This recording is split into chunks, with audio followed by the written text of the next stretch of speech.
Welcome, Internet Nomad.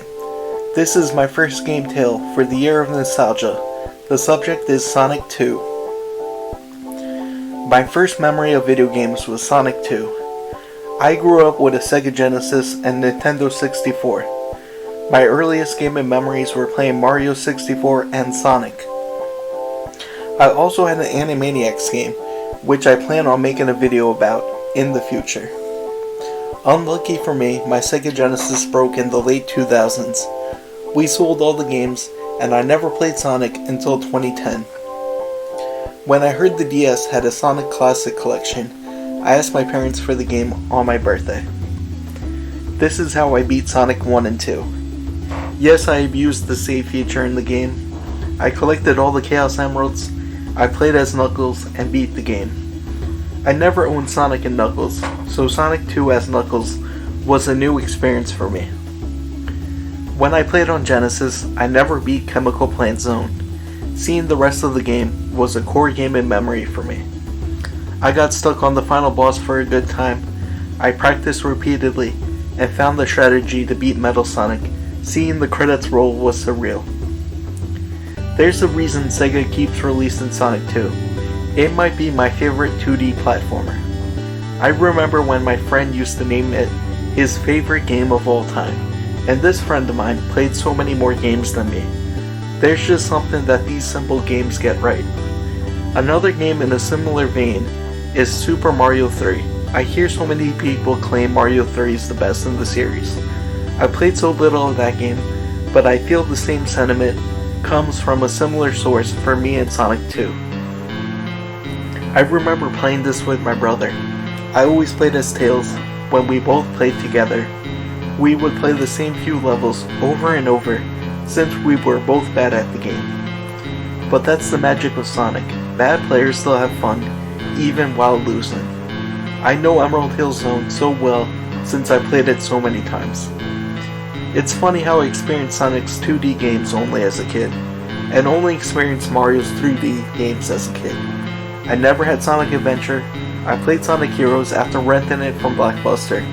My first real 3D Sonic experience would be Sonic Generations for Xbox 360. I might make a video in the future about my history with consoles. I was mainly a Nintendo kid, but my godparents had many consoles that I would later inherit. My Sonic history mainly included the first 3 games. I had Sonic 3 but no Knuckles. Luckily, my DS game allowed me to play Sonic and Knuckles too. I would rebuy the game a few times. When I got my Switch, I went to the Nintendo store. I picked up Sega Genesis Collection. Later, I would buy the Steam release of the Sega Genesis Collection. It included more games, and I wanted to play Sonic 3 again. For Christmas last year, I asked for Sonic Origins Plus for Switch. It was a budget title, so it was under the spending limit. I began playing the games last year as Amy. I'm a sucker for bonus characters. My goal in the future is to beat Sonic CD and Sonic 3. Those are the 2 in the Origins collections I never beat. Like the SpongeBob video, I'm going to rank my favorite levels from best to worst. Number 1 is Emerald Hill Zone. I put this on the top for being easy. Kid me had no problem running through this level. It is obviously my most played level, with it being first. Number 2 is Casino Night Zone. I had seen this zone when my older brother would play. Really cool zone, I love the concept. Number 3 is Chemical Plant Zone. I played this one a lot. I may have beaten it as a kid a couple times. Iconic zone from Sonic 2, which is why it's so high. Sonic Mania and Generations may have influenced my choice. Number 4 is Metropolis Zone. This zone is so complex, it has 3 acts. I had so much fun trying to beat it as a teenager.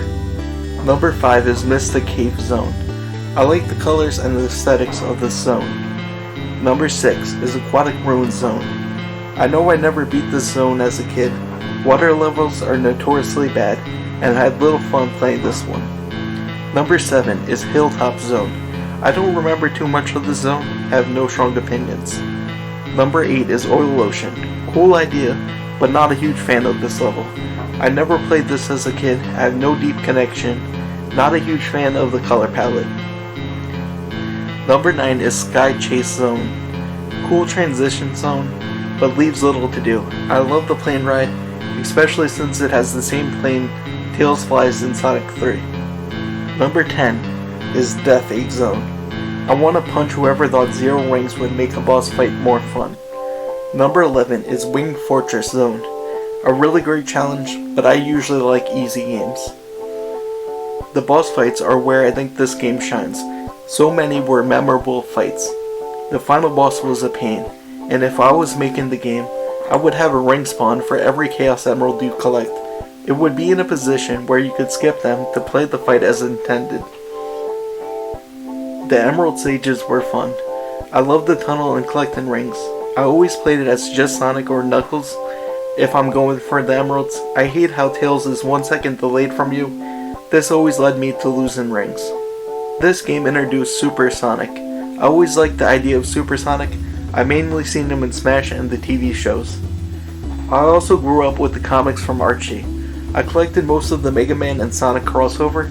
I wish I could read them again. Sonic 2 was my gateway drug into the world of gaming. That is why I made it the first video for the Year of Nostalgia. This is my own game tale on Sonic 2. Farewell, Internet Nomad.